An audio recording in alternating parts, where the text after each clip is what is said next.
इस टेक्नोलॉजी की दुनिया में हमको ये लगता है कि आज के समय में हमको सब कुछ जानना आसान है, लेकिन हमारी दुनिया इतने रहस्यों से भरी पड़ी है कि जिसका रहस्य अभी तक वैज्ञानिकों की समझ के बाहर है। उन रहस्यों में से एक है ईस्टर आइलैंड का रहस्य।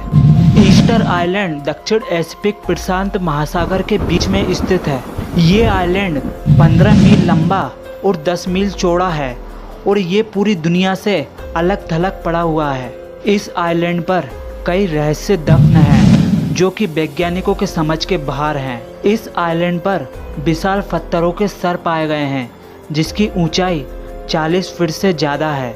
लेकिन सबसे अजीब बात यह है कि ये स्ट्रक्चर किसके हैं और इन्हें कैसे बनाया गया और इन्हें किसने बनाया, ये अभी तक रहस्य बना हुआ है।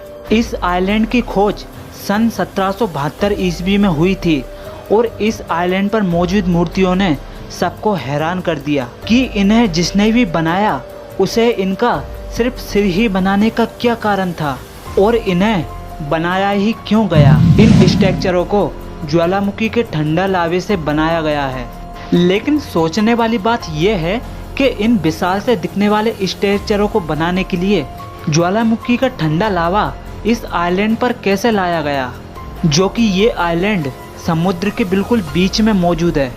और इस आइलैंड पर मौजूद मूर्तियां एक या दो नहीं बल्कि 900 मूर्तियां मौजूद हैं, जिनमें से हर एक का वजन 90 टन से 100 टन तक है।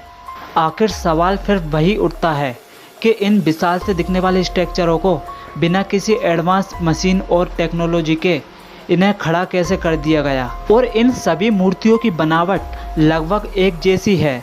ऐसा लगता है कि इन्हें एक ही सांचे में रखकर बनाया गया है। इन स्ट्रक्चरों को बनने के पीछे वैज्ञानिकों ने 2 थ्योरीज रखी हैं।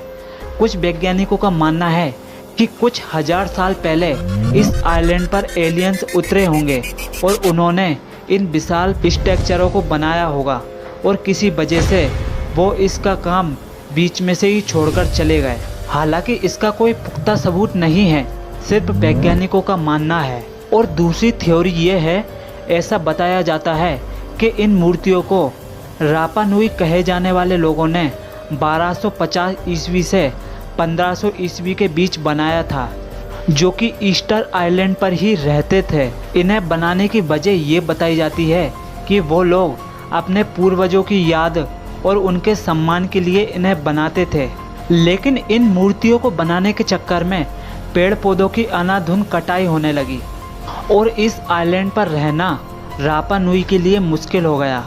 और ऐसा माना जाता है कि इसी वजह से वो लोग इन मूर्तियों का काम बीच में से ही छोड़कर कहीं चले गए। लेकिन इन स्ट्रक्चरों के बनने का सही कारण क्या था, वो आज तक किसी को पता नहीं चल पाया। आप लोगों को क्या लगता है कि ये कैसे और किसने बनाए होंगे? कमेंट में ज़रूर बताना। और आपको कई और रहस्यों के बारे में जानना है तो नीचे कमेंट में ज़रूर बताना।